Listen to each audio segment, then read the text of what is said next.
She's always early. Always. This is just right in keeping with her personality.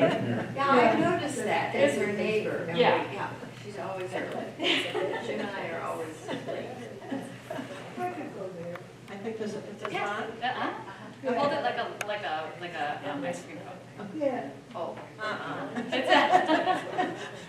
Well, welcome everybody. This is the July book group meeting that obviously is not on the normal day.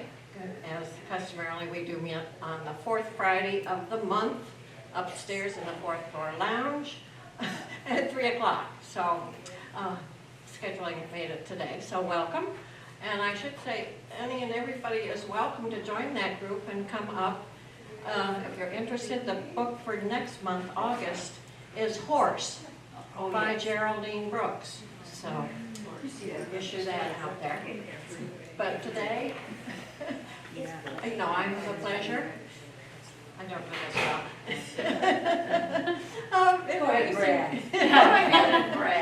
Of introducing my daughter. You know, customarily with book groups, when you have lead the discussion for a particular book, you do research on the author and the times and, you know, related things. Well, I felt the easy way out was just to bring the author here. I selected the second home. It's her first book.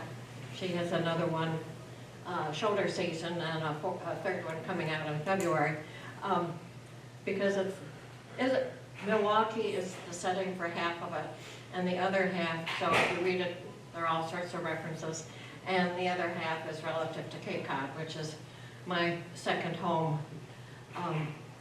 In summers, growing up, and for many years, a house that my great-grandfather started as a hunting shack, and now my sister has it. It's not the house in the book. That's in the backyard. The next door neighbor in the backyard. But, so I thought that would be a good one for all of us to discuss with that. And the one is like, you know, I've got 3 wonderful daughters, but they all have special skills and assets. And when it comes to communicating about what you do, my oldest daughter is an attorney. I do not speak legalese. I do not understand codes and healthcare and all that. So that's kind of a no-go conversation. And my youngest, Sheila, is in marketing. You know, loyalty programs I sort of get, nothing else. I really don't know what she does, and she, in that business, you move quite frequently, so she's been pushing different products over time. And then I have Christy, who writes. I can read it. I can discuss it with her. and it's wonderful. But I'm so pleased to have her here today. She is basically a native. She lives in Madison now for the past, 10, 12 years. You know, but she really grew up here in the Milwaukee area, graduated from Whitefish Bay High School and University of Minnesota. And then after she had the kids and all, I don't know where you found the time and all, but she went back to graduate school at UWM and got her master's and PhD in creative writing. So she's a local. Yeah. So I'm so pleased you're here, sweetheart. Thanks, Mom.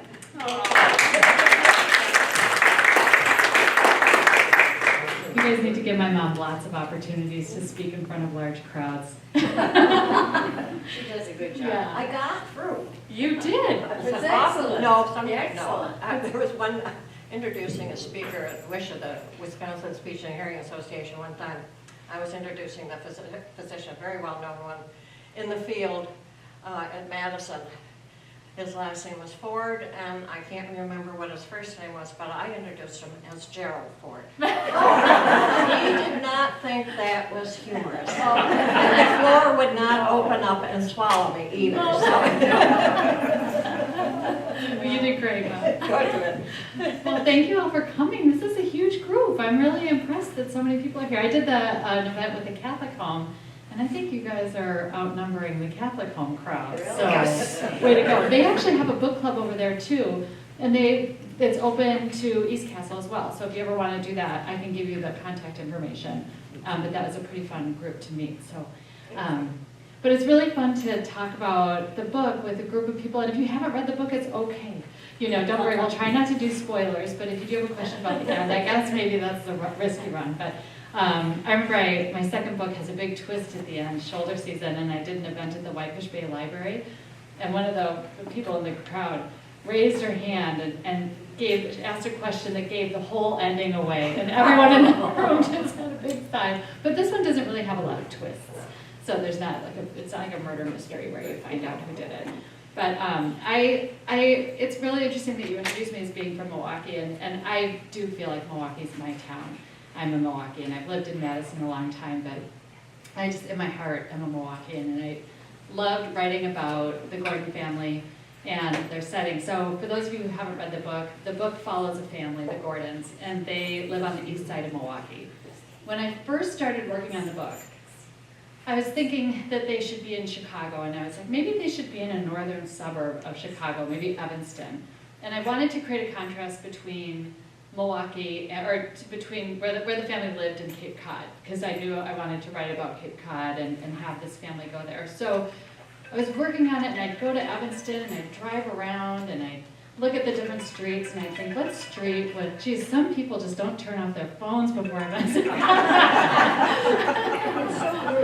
I know, it's one of her boyfriends. It's my sister.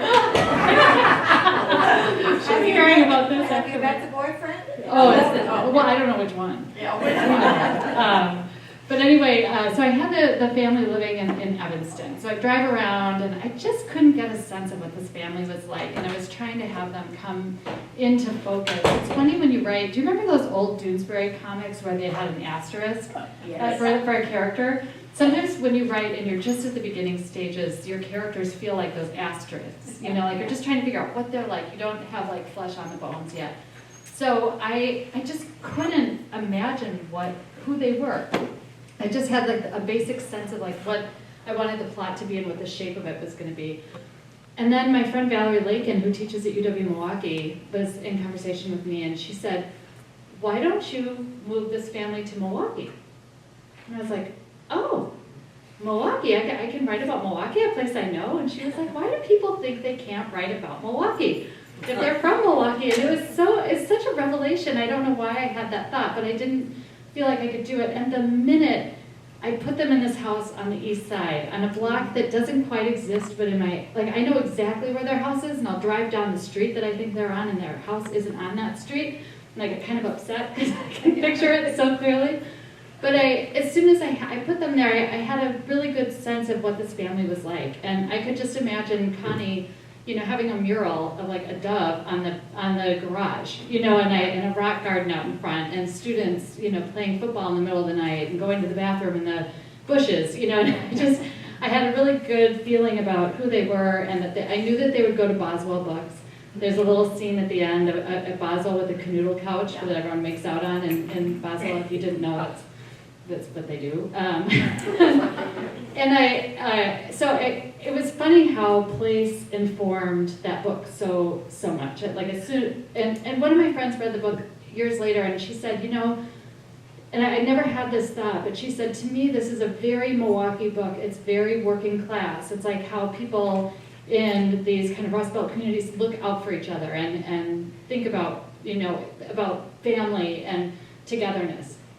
So with that as a jumping off point, I'll just say, and I do want to leave time for your questions, so I'll talk about the book a little bit, the origins, and then you can ask me anything you want about the book, about publishing, about, what I'm working on next, anything. So, but anyway, my mom and I, it started with my mom. We were in Panama, and hopefully you'll be able to travel. Well, hopefully you won't be able to travel with my mom because she's a very nervous traveler. She loves to travel, but she gets really anxious about whether the flight's going to leave on time and if she's going to have everything she needs. But as soon as she goes through security, she's fine. So we just had to get her through security. So we got to Panama, and it turned out our little plane that was taking us off the island wasn't able, they went out of business the weekend that we were there, and she was a total mess. And so I spent a lot of time at the bar at the hotel where we were staying because she was so anxious, and I was like, give me a drink. And when I was there, I started chatting with with the bartender, who is this beautiful young surfer. And she told me about all these different places that she'd lived, and I never in a million years would have thought that this was going to be the origin story for my book. But right towards our last night there, she said something about how she's from a really close family, but she hasn't seen them for 10 years. And I think my Midwestern sensibility, it just like threw me off. I was like, wait a minute, how can you say you're close to your family if you haven't seen each other in 10 years? It just bugged me so much. So when we were on the plane, I remember the moment we were on the plane home, our plane did finally take us. In fact, we were fine. A different one, but we got there. Yeah, we did. And but I remember thinking, I'm going to write a book and I'm going to bring this woman home. And then, so that was kind of, sometimes a book starts with a question. Yeah. Sometimes it starts with a scenario. It usually doesn't start with what people think it does, because people always come up to me and they say, oh, have I got a story for you that would make a great book? That's usually not how a book starts. Usually it starts with something that's kind of like picking at your brain that you can't quite make sense of. So I thought, well, I'm going to bring her home, but what's home? So then I was thinking that they would have a summer house in Cape Cod, because I knew I wanted to write about Cape Cod. And then that's where also I needed to think of where the launching pad was. Was it Milwaukee? Was it Evanston? So I put them in Milwaukee. And then the house in Cape Cod that I had them live in the summers, I had to figure out, well, how would I get this family there? How would it make sense for their lifestyle? So I thought, well, of course, they're teachers. They're going to have the summers off so that they can go to Cape Cod because it's their favorite place. And after a while, I started realizing that I was writing about almost like a mythical kind of summer that doesn't exist anymore. A lot of these places that you guys probably took your kids to or that you went to when you were growing up, people don't go on vacation for a whole summer anymore. Have you noticed that? Like a week maybe, but most places, because of short-term rentals, they just don't go for a long period of time. Cape Cod I know has definitely changed, but we never spent the whole summer, but we'd spend several weeks, and we'd get to know the other kids in Cape Cod. We'd go to the ponds, and every day we'd want to go at the same time, so we'd see the same family with kids, and there became this sort of sense of urgency of writing about the kind of vacation that I had when I was a kid, and the observations you have when you're in a place that's really familiar to you, that you love, that you only go to in the summers. And then the other thing that I think that's interesting about writing about a second home, and it doesn't have to be a second home, it could be just like a third space, maybe like a grandmother's house or a place that you feel is like a really special place for you, maybe that you had growing up.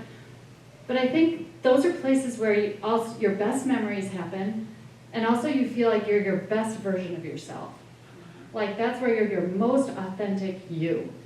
And those places are so important and so special, and I wanted to write about this family at a turning point where they're not sure what's going to happen to the house. And if the house goes away, what happens to all the memories?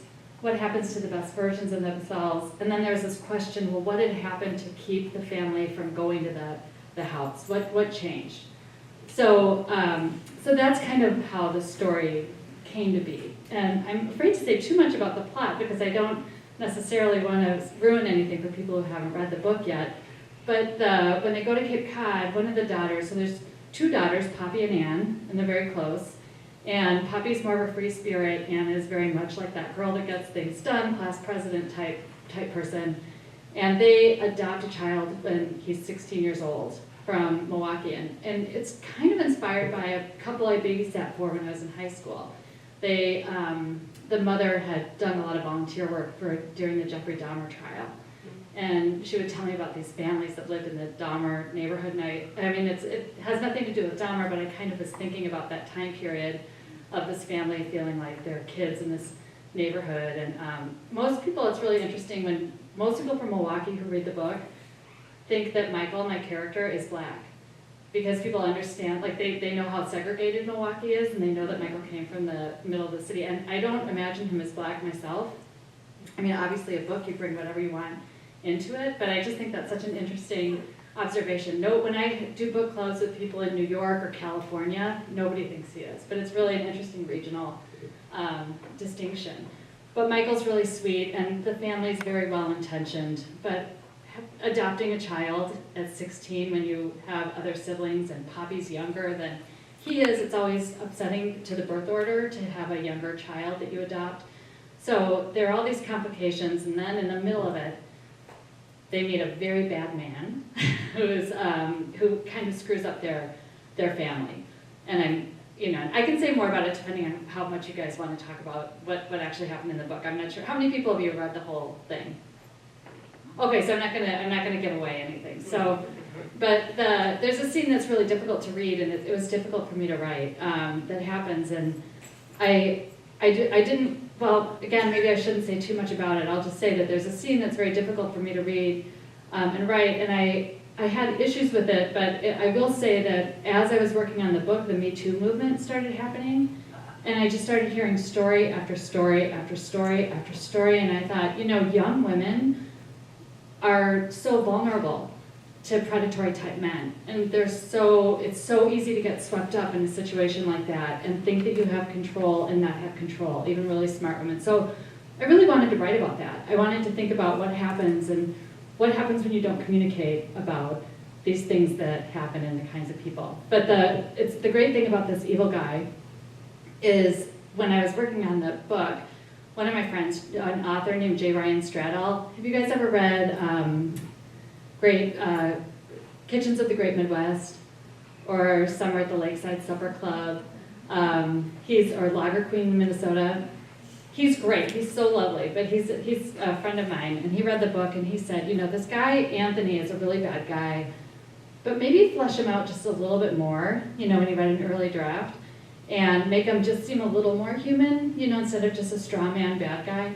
So the book became optioned for TV because this really big star who was on a show called Game of Thrones had read it, and he wanted to play this guy because he was looking for a character to play who was bad but had a little bit of dimension. So it was, that worked out. So I'm going to take a break now and just see if anyone has any questions, and I'll repeat them so everyone can hear what the question is. Yeah. Are your books on audio kind of devices? Yes, you can get any of my books on audio, and that's a fun experience to have your book turned into an audiobook. My editor is really, my mom hears all about Sarah, my editor. She's perfect. I just love Sarah. I worship her. My kids are like, Sarah, Sarah, Sarah. But she's great, and she's a really big editor. Like, she edited that Taylor Jenkins Reid book, 7 Husbands of Evelyn Hugo, that's been on the bestseller list forever. She had 2 big bestsellers last year. But anyway, she read the book, and then she said, I want you to come out to New York and meet everybody at the publishing house. And I was so excited. I went through, you don't even want to know how many outfits I went through. I was all excited to go. And then when I went that morning, I hadn't even eaten. I was too nervous to eat. And they whisked me, they were like, hi, Christy, how are you doing? They whisked me into an audio booth right away and just shut the door. And it was this little audio booth, with a microphone. And they interviewed me for the back of the second home. There's an interview with me at the end. So that happened right there. I was just, I don't even know what I said. I was so jacked up on coffee and nerves. And but maybe I think it turned out okay.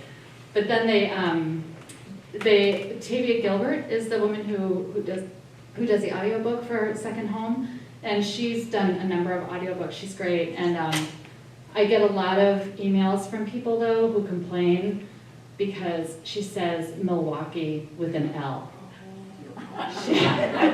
People will email me all the time. It's Milwaukee. So I think that's so funny. You just can really upset people. With my new book coming out, I was like, I need to make sure I catch any regional sort of like slang or accents and make sure that the reader knows about it. But they send you audition files, so they'll have multiple professional audiobook narrators read, and you can usually tell right away. It's just like the wrong cadence. It doesn't sound the way it sounds in your ear. And then Shoulder Season, I love the narrator who did Shoulder Season, and she's narrating my next book too. So I'm lucky I got to choose. Great, thank you. Sure. Any other questions? Oh, yeah. How long did it take you how long does a book take you to write? That's a really good question, and it's one that's like, I could really talk about a lot, because my first, like the second home, to me feels like my passion project. Like I was writing that book, I never thought it would actually get published. Like that seems like such a pipe dream, I wrote it mostly for myself, you know, it was kind of like a hobby, you know, I'd play with it, I'd work on a chapter here and a chapter there, and before I wrote this, when I was working on my PhD, I had to write a book to graduate, and I wrote this terrible book called Slumburbia that takes place in like the exurban area. And one of my friends said, you know, the reason you're struggling with this book is because you're writing about a place that you don't like, and you should write about a place that you really love. And so, which was really good advice. So then I just started picking at this book, and writing a bad book is actually great. You know, if you know anyone who's a writer, you kind of need to do that, because it takes a long time to figure out, especially I used to write short stories all the time, and I love writing short stories. They remind me of my mom's sweaters, like they're so crafty. They just have to be so precisely made, and that's what makes them really fun to write. But a book is a really different beast, and there's like an architecture and a scaffolding to a book, and you can start figuring out where the pacing is falling apart. So then I started, you know, when I worked on the second home, I would just pick at it. And, you know, I was a professor at Beloit College, so I worked during the school year, and then in the summers when I would have time to work on it. And then I had about 150 or 200 pages, and I kind of set it aside for a while. And then I went to this writing conference, and I met a woman named Janelle Lindsay, who's a producer. She produces reality television, which you would think would have nothing to do with literary fiction.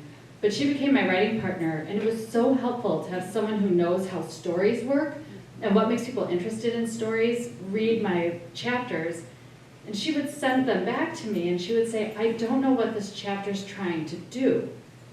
And I had this revelation. I was like, oh, chapters should move the story forward. Every chapter should have like something that it's setting out to do, and it seems so obvious. And I read all the time. Like, we're a big family of readers. When my sisters and I were little, we'd go to the library and bring big bags filled, like grocery bags filled with books, and have reading competitions. And so it seems like it should be intuitive, like osmosis, right? But I didn't get that sense. So then I started structuring it. I'd make little notes to myself, like, oh, in this chapter, I need to set up that Anne is at the house, she's selling it, and there's going to be a conflict, and you know, so I just try to decide what each chapter was trying to do. So then it kind of, the book totally came together once I did that. And so I would say it probably took about 4 years, but really the last year or 2 years was when I was really serious about it. So when I sold the book, I had a 2-book contract. So I had to write another book, and I was like, no big deal. I wrote one bad book, one good one, I can do this. Writing another book, and I had to write it in just over a year. And that is like a reality show, or a reality TV show itself, you know. But the thing that worked in my favor is it was COVID. So I could work on my second book. And the second book is called Shoulder Season. And that, I knew I wanted to write about East Troy, Wisconsin, which is where we have a cabin on Lake Beulah. And people would always talk about the old Playboy Resort in hushed tones, like they'd whisper, like, there's a Playboy Resort. And I was like, that was 40 years ago. Why is everyone still whispering about this? And then I started interviewing former Playboy bunnies, and I started coming up with a story. And what helped me write that story was just the interviews I'd have with the women, and the stuff that they would tell me was unbelievable. And then I'd have a conversation, and I'd just get home, and I just want to write about what they said. Like this woman, Pam, who had worked at the Playboy Resort for 4 years, if you're ever interviewing someone, a really good technique is to just let the conversation just sit, you know, like just when you think you're done, don't hang up, just wait and see what they're gonna say. And one day I was on the phone with her, and she said, you know, and she has a voice like a little girl, she's like, you know, I remember once we went to Chicago, a bunch of us in a van, and we met with this quack veterinarian, and we had him inject us with speed, or no, it was like animal tranquilizer, but it actually was speed. And she was like, we were high for 3 days, you know, and but they thought that they were doing it to be skinny because there was so much pressure on them to lose weight. So it's just like little stories like that. You think if it makes it fun to write a book, because if I don't write that down, it could just get lost to history. No one's ever going to know stories like that. So Shoulder Season's a frustrating book to read because my character screws up all the time, but I wanted to write about someone who screws up all the time. I wanted to think about what it's like when you're older and you look back on your life and the really dumb things that you did, and you know how you forgive yourself for those things. So it was fun to write about Bunny. So that helped me get that book done. But I almost wish I hadn't met my deadline because it came out again. Both my books came out during COVID then, because which is not as fun. But so yeah, and then my newest book that comes out in February, it's called The Snowbirds. So if you guys know any snowbirds in your lives, it's very there's a lot that you'll be able to relate to in that. But that comes out February 4th, and I had about a year and a half, but I just sold it without even having a book or even an idea for a book. My editor was like, well, let's just have a phone call and we'll figure out what your next book should be. And then she said, I think it would be really fun for you to write a book about a marriage. And I was like, well, I can do that. And she said, and you're really good at writing a contrast between places, so I know you spend a lot of time in Palm Springs. How about writing about Palm Springs? And I was like, no problem. So I thought it'd be really easy to write that book, but then you have to do all the work and figure out what's going to happen and what the trouble is. I was asking everyone I knew about problems in their marriage. I was looking for a unique problem in a marriage. I was like, I'm not going to write about an affair. I just feel like that book's been written. So I just tried to figure out what the problem would be. And then once and then you kind of just have to get the book done. And I think that one took about a year and a half, and then my editor had a baby, and she came back from maternity leave, and I thought it would come out in 2026. And in January, she called me and she said, I just really want this book to come out in February of 2025. And I was like, well, there's a long, that sounds like pretty far away, but it actually in publishing, it takes a good year once you finish the book to get it copy edited, to get the cover, to get it out to early readers, to get it to libraries, to go to conferences and all that stuff. So, so the last 3 months, or January, February, March of this year, as my mom will tell you, I was so stressed out. I mean, I just had to get this book done, and if I missed that deadline, it would push it off forever, and it would really screw up the whole process.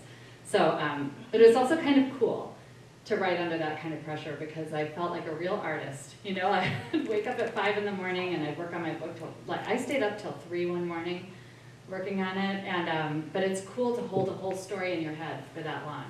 Because a lot of times you just look at a book and it's just a few chapters at a time.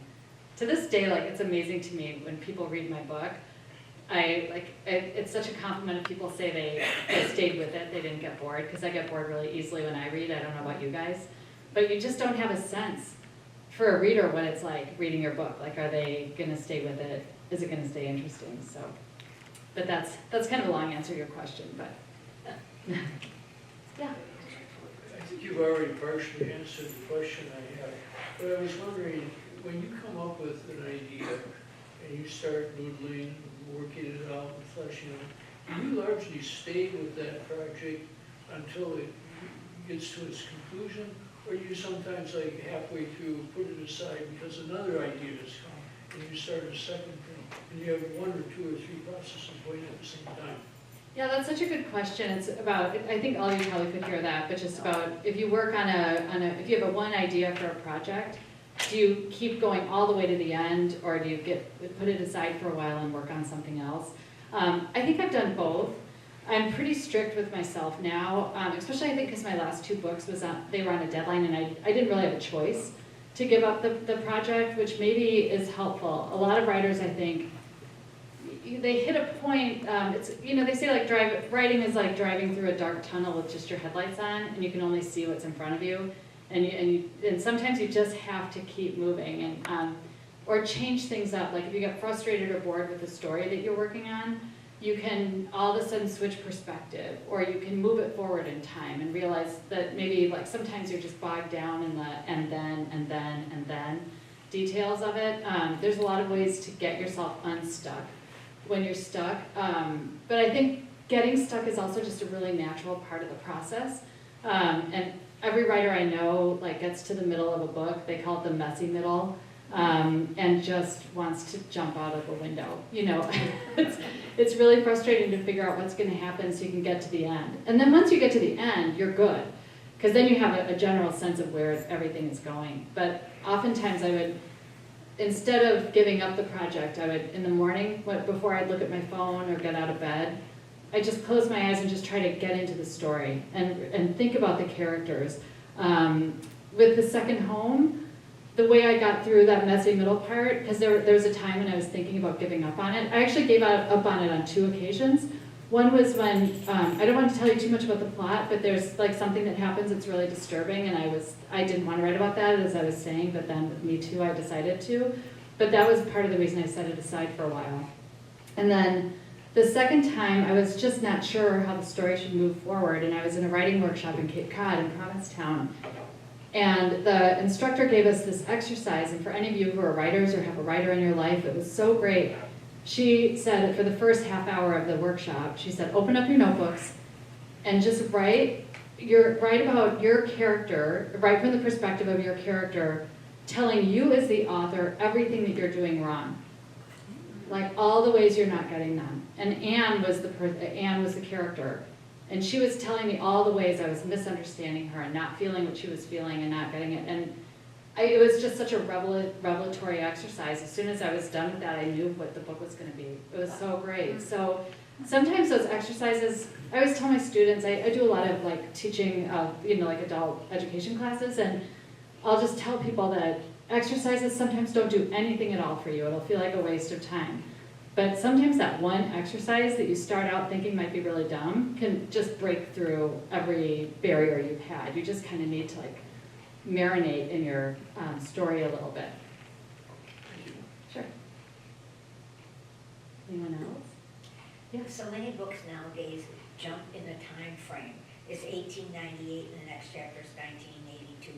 And sometimes you really want to know what happens in that one, so I flip through to the next thing.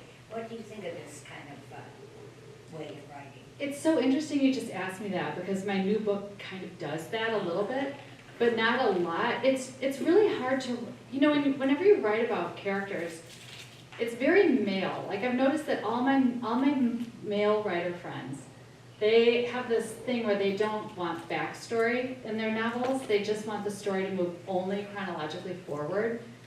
But yet, so for a long time it screwed up my writing. I tried writing like that. It's good sometimes. Like it does get, like in a thriller, for example, you don't need to know a lot about what happened in someone's background. You just need to know how the story is moving forward. But the kind of book like The Second Home, for example, or Shoulder Season, you kind of need to know like where do these characters come from, and you don't want it to sound like a dream sequence. Remember in soap operas, so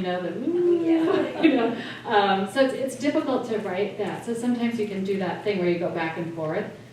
It's risky though, because like you said, sometimes one of the time periods can be more compelling than the other one to you for whatever reason. I remember feeling that way with Water for Elephants. I don't know if you guys ever read that book, but I like the older character, not when he's, like by the time he's older, I didn't feel like it was him anymore. Like it felt like a totally different story. So it's a risky run. But it's just difficult to make those transitions with time. So my new book is about this couple. They've been together 30 years. This is the Snowbirds that I was telling you about. So they've been together 30 years, and they've never gotten married for a number of different reasons. Partly she had alimony at the beginning, and she had to wait, and then she had issues with him. So they decide to go, so it's 30 years, they're going to Palm Springs for the winter to try to figure out whether they should actually get married finally, because now he needs insurance and there's all these other pressures on them. And so when I was working on the book, it was so hard because you have all, like with a marriage, the reader needs to know, like, what happened? Why didn't they get married? What's her deal? Why doesn't, like in her case, she has this mother who's just really like super independent and just never really thought that women needed men around, and she was raised like in a very non-traditional way. And so it's so hard to get that information to the reader without making it ham-fisted, like where you're like, reader, you must know this, and sometimes it can come out through dialogue, which is a good way to get backstory in. But with this, I eventually just realized I had to have some chapters that just go back in time. So I hope it works, but it's very tricky to do that. Historical fiction is kind of an obvious thing, where oftentimes historical fiction is interesting because you're looking at something that happened in the past and you're wondering how it informed the present. So, you know, it goes back and forth, but and you know, I've met with enough readers that it's hard to, like, you know, you're just not going to please everybody with the way you structure a book, because some people like that, some people don't. Some people like books that are told from first person, some people can't stand it. Some people like books with multiple perspectives, like The Second Home. Some people only want one main point of view. So it's very difficult to please everyone. So you just have to write the book you want to write. Right. Yeah. I have a question. Yeah. So I was curious where you are in the process of Hollywood interpreting your narrative, and also, I mean, you with your education, the way you have it, do you think that I mean, they're not going to probably interpret things the way you do. Do you think it's going to bother you going through that process, or do you think your education assists you with that process and being accepting to other people's ideas? I think I'm really accepting of the other ideas. Like if they turn it into a TV series or movie, that's not my wheelhouse. You know, I'm an author. I can write a book. I have no idea how to write a TV series. I've studied them though since they bought since they optioned it to see how they structure a TV series. And one of the things I've noticed is, like, when you watch a series, the first one usually has one really big question. Like in Big Little Lies, I don't know if you saw that, but like, who killed the guy? You know, and you need to know that. Or in White Lotus, for example, there's a big question. You know there's a body that's getting loaded onto the plane, but what happened when these people were on vacation? And then each episode keeps that in mind, the bigger overarching question, but then it asks smaller questions in each episode, like where you develop the plot. So I feel like I could get closer to maybe doing that. They usually don't want debut writers or people who, like me, who like, that was my first book, and they definitely want my input, but I don't think they want me trying to write a whole series, because I mean, if you've done it before, I think it's a lot easier to do it. So I was very happy to hand it over, and what's happening with it right now is it was optioned, which means they give you money, and it's actually not a ton, but it's nice, you know, it's like a little, like, I like to shop, so it's a little, but it's just to hold it. So they have the right to do something with it if they want to, and nobody else can. So that's what the option is. So it's great. It's money for nothing. I don't have to do anything at all. So right now, it's been optioned.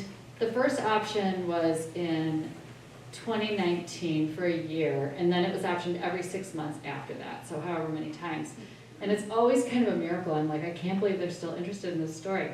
And I have such bad publishing timing because my book came out right during the heart of COVID in June 2nd of 2020, on the day of a social media blackout.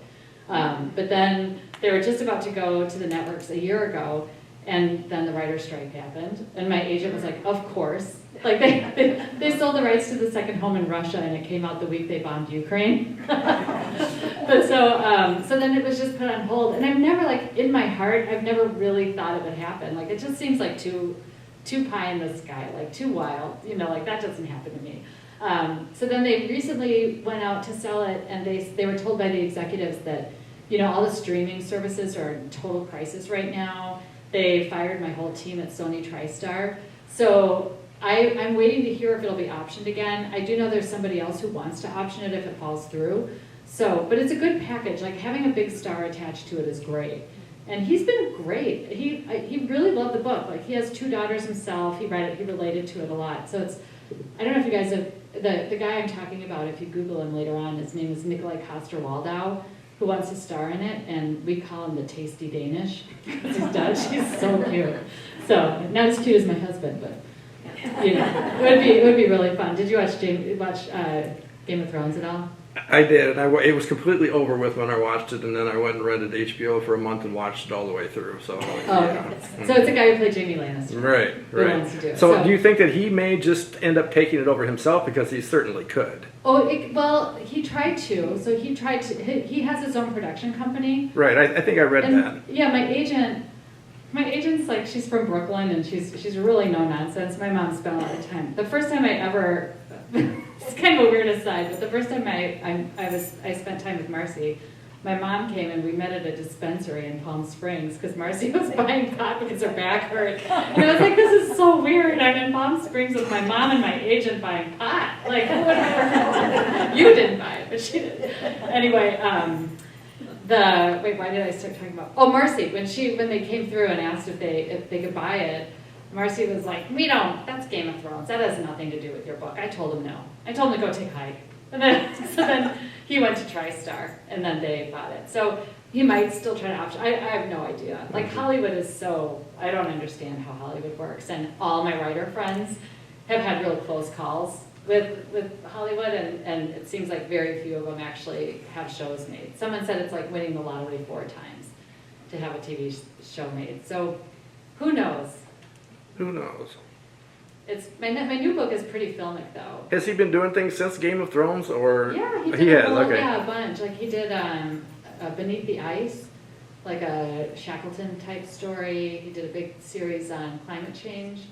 So it would be great. Yeah, But, well, let's hope so. I'll keep watching. Yeah, and Shoulder Season, I'm like, why hasn't that sold? That's like set in 1981 at a Playboy, like big hair, Playboy bunnies, Ralph Lauren, like, you know, all the stars, Sonny and Cher, you know, from that time period. I think that would be a blast.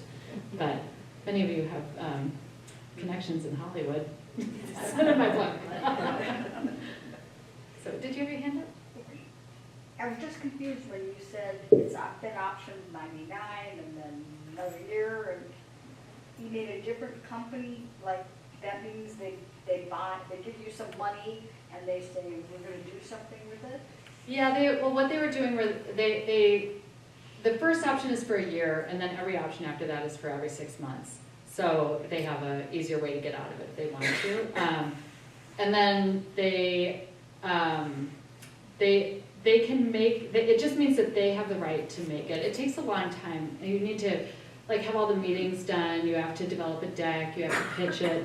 So you have to, it just takes a long time to get a TV series, like even kind of imagined. And then there's this person called the showrunner, which is the person who reads the book and adapts it and figures out how to turn it into a series.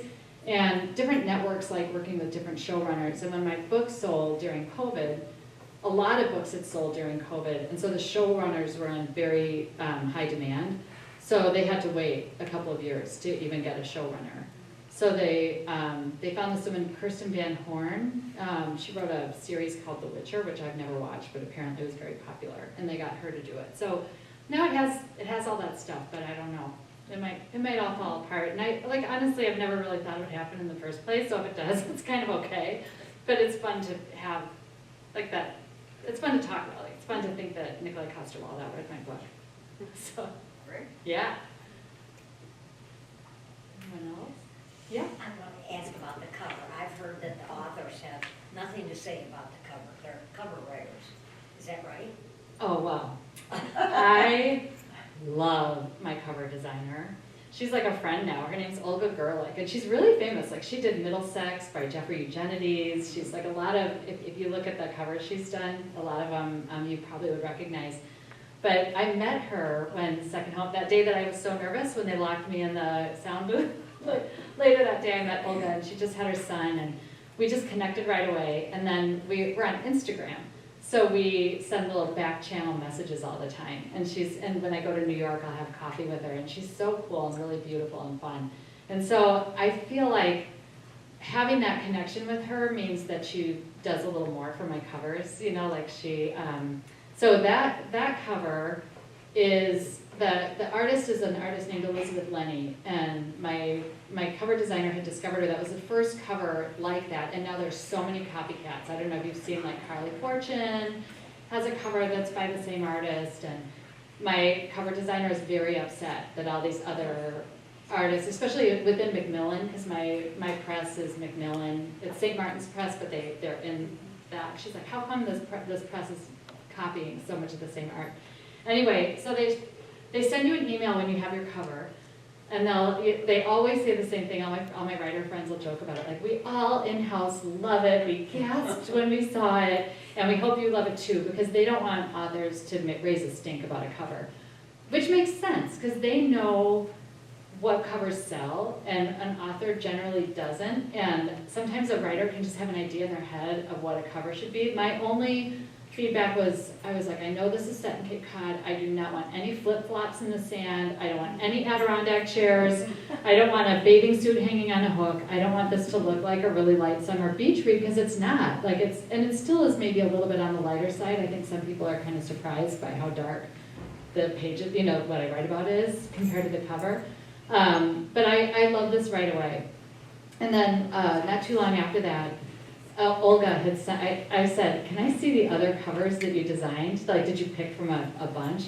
And she's like, oh, we can never tell the author what those are. It's top secret. Like, authors never see the other comps or the other covers that we designed. And I was like, oh, come on, like, do it for me. And she did. And I'll have to find the email. If I find it, I'll send it to my mom and she can forward it to you. It's so cool to see all the different designs. They had some great designs for the cover, but this was clearly the best.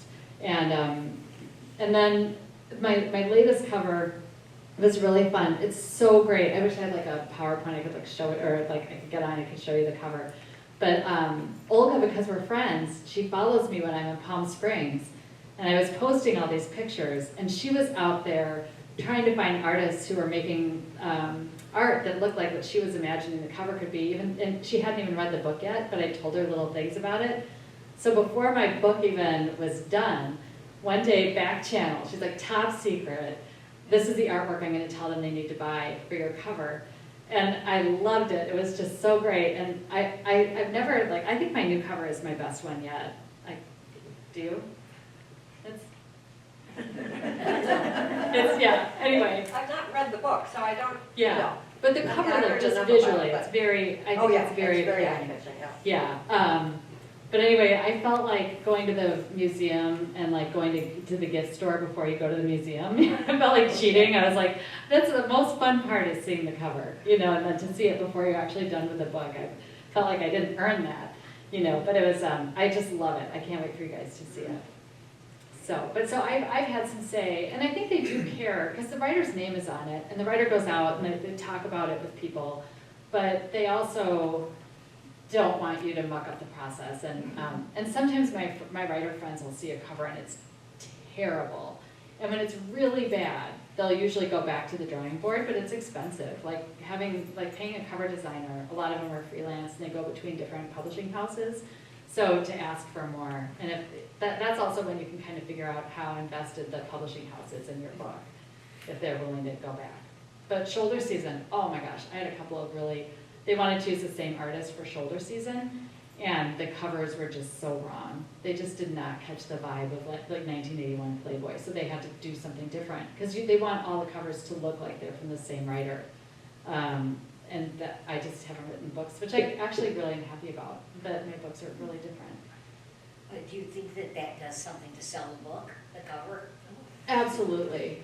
Have any of you just gotten a book just because the cover was, like, grabbed your eye? Yeah. Yeah, and it's interesting too, because the paperback of Shoulder Season, I have it here, it's, like, this is white. It looks different than the hardcover did.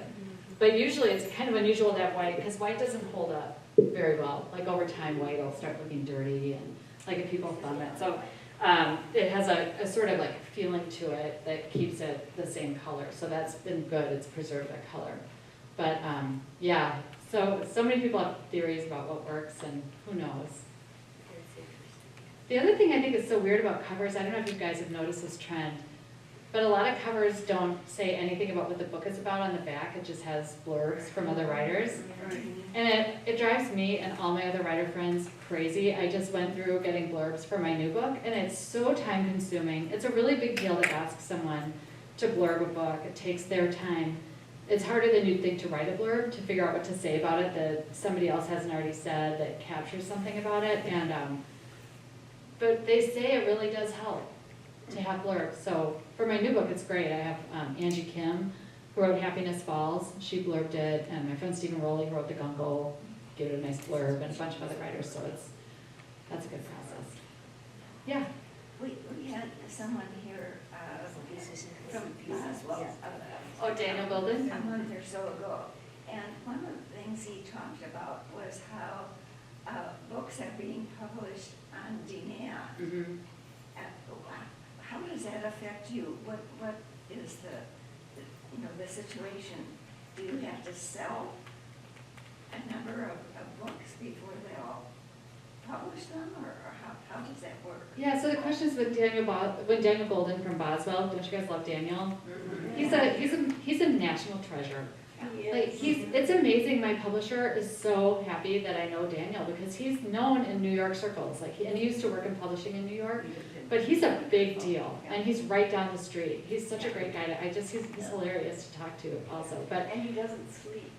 yeah, I don't think he does. Yeah. Yeah, but I'm not really sure how print on demand affects me. Because some of the stuff that happens in the background, I don't really know how it works. I know it's harder to get copies of The Second Home now because I think just shipping is expensive, and you have to order, like in order to make it make sense, you have to order a whole case, and there's 20 books in a case, and it's not like people are clamoring for a book that was published in 2020 right now when you have such limited space on your shelves. Like that's a lot of books to bring into the store. Actually, did you know Tom Clancy's son used to work at Boswell? No. Yeah, it was funny because he would always say, he'd always send me pictures, and he's like, Clancy, I just picked up 50 pounds of your books and put it, because when they first come out, it's heavy. But I'm not sure now how print on demand works with my books. Like I mean, maybe that's driving it. I know that a lot of the people who are publishing on their own might be doing more print on demand, but I can find out. I'll ask around and see. And what does that mean, print on demand? I think they don't make the books unless there's the demand for it.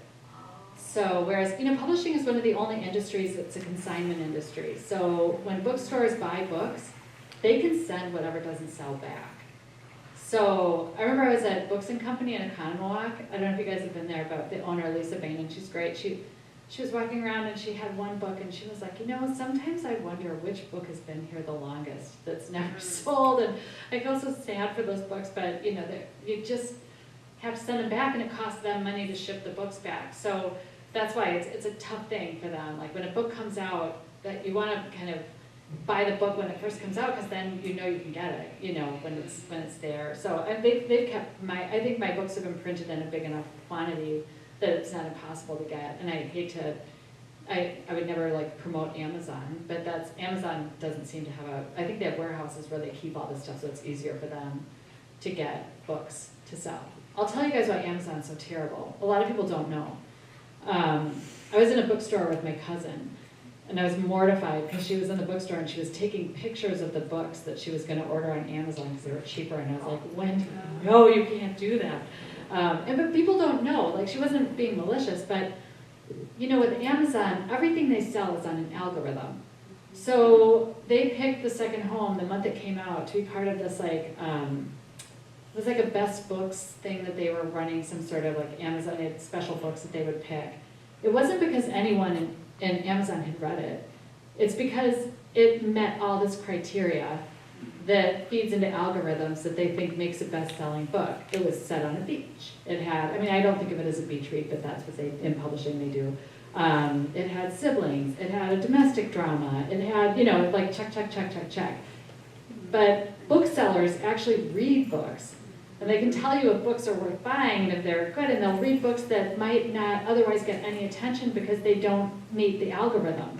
You know what I mean? So they'll find, if everyone only bought books on Amazon, we would see publishing only churning out, and they already do this in my opinion, far too much, but just churning out the same kinds of books over and over and over again. So if you appreciate art, inventiveness, and artistry, it's so important to support local booksellers because they're the ones who make those kinds of books.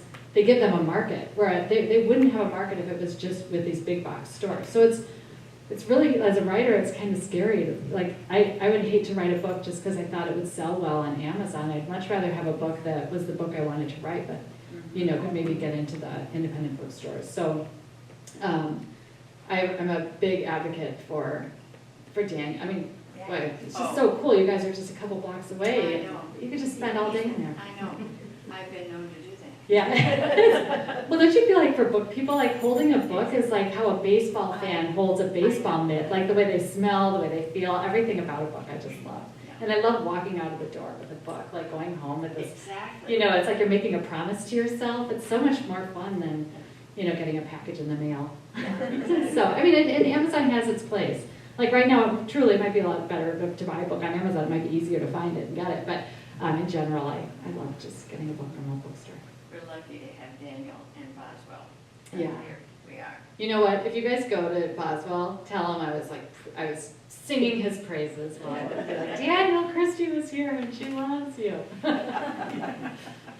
So do you think the proliferation of audiobooks and Kindle and all this kind of thing affects this process? It has to, if they're, because they can send those out anytime they want at very little cost, but then they're waiting to print the books, which costs them money and less profit for them. Yeah, and the audiobooks are getting kind of dicey too, because Spotify just started selling audiobooks, and it's such, and a lot of my writer friends didn't want to be on it. You don't have a choice. Like with my friend Lauren Fox, who lives here, I don't know if you guys have read any of Lauren's books, but she was like, oh, I'm on it already. And but I think you can listen to like half a book for free, and then or every month you get X number of hours of listening, and then once you hit that, then you have to pay. So you might be 70% of the way through a book, and they're banking on you wanting to pay to get to the end of it.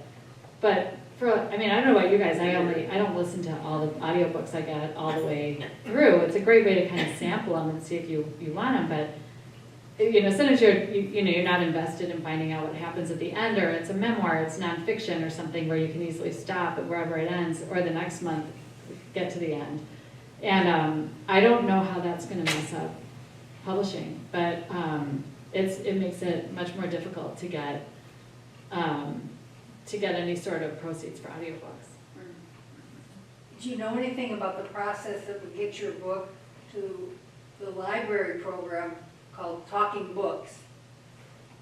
And they come on cassettes, and you have this machine, and most of them are just beautifully performed and make you feel not quite so bad you can't read it anymore. Huh. And so I'm sitting here wondering about being able to get your books on that. I don't know, but I'll ask a librarian the next time. And also, like with librarians, if you guys are at the library, like you can ask. They're so receptive. Like, so, you know, I always tell people, like right now, my new book about snowbirds, there are a lot of Canadian snowbirds, but it's also difficult for Macmillan to sell books in Canada. They usually only buy books from the United States if it's like Colleen Hoover or you know, some really big, or Tom Clancy or whatever.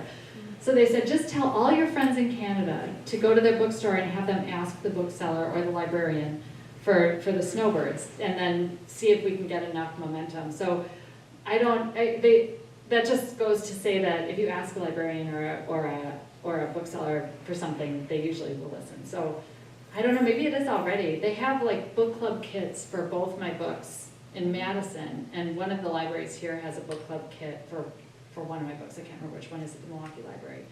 But, you know, they're great. Librarians are amazing. And I bought your book on CDs, and it was 5 or 6 CDs, and that's how I bought it. You must be one of the 7 people who Oh, have is done that right? Wow. Every now and then, I don't really look at my royalty statements because they're always really dated. They're like at least a year behind, and they're really complicated to read. But they do have a line item for the CD set, and very few of them.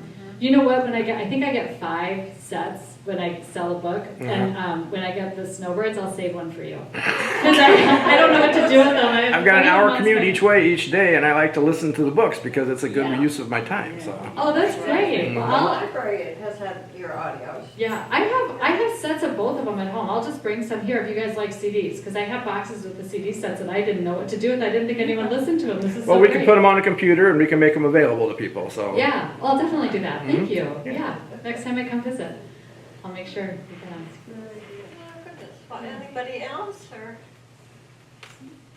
Christy does have some books. Those of you who had bought them, if you would like her to sign your book. Yeah, I think I only have a couple of shoulder season. Yeah, but some of the folks here already have copies. Yeah. Maybe would like to. And the, one thing that's nice about the paperback that I've seen some of you have, in the back, there's a Q&A with me. There's pictures of the house that I write about. It just like is really nice additional content. There's a preview of my next book. So the paperback's really fun to see, you know, you can get a better sense. And the house in Cape Cod that I take pictures of, as my mom said, is the house next to my grandparents' house. There was a lady who lived there, Mrs. Andel, who was really nice to my sisters and I. We'd always run and go to her house and play, remember Tiddlywinks? Yep. And Parcheesi, and Bingo, and Pollyanna. Do you remember that game, Pollyanna? I just thought games were so much a part of summer home, or second home experiences. It's really such an honor to be part of a book club. I appreciate you guys coming so much and taking the time and reading the book, and thank you, Mom, for doing this. Do you guys mind if I take a picture with my mom in it so I can send it to my sisters? Hang on, I'm just gonna grab my thing. Do you mind taking it, Scott? Sure. Marketing actually asked me to take a picture of you guys together. Okay, here, Mom, why don't we stand here? Okay. Should we, like, Everybody behind us. yeah, should we, but I don't want to block everyone in the front row. There you go. Oh, that's perfect. And that's-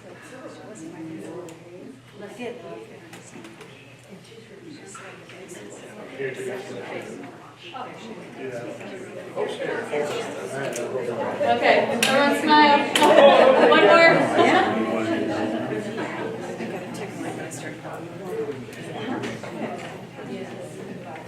Some people left the trade. Thanks again, you guys, and thanks for being so nice to my mom. She's so happy to eat castle.